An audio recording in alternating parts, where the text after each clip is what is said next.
Tuesday, guys. Today, you're going to do something very similar to what you did yesterday, except the video that you watch is going to be an actual discussion.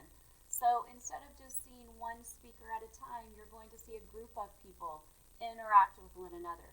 So as you are taking notes, really think about both sides of our chart.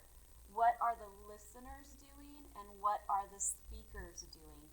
And look at some of those characteristics that we talked about that make them strong and see if you're seeing those things in your notes. Again, you have ideas to agree with or disagree with, connections to make, and that same question, how do effective discussions deepen understanding?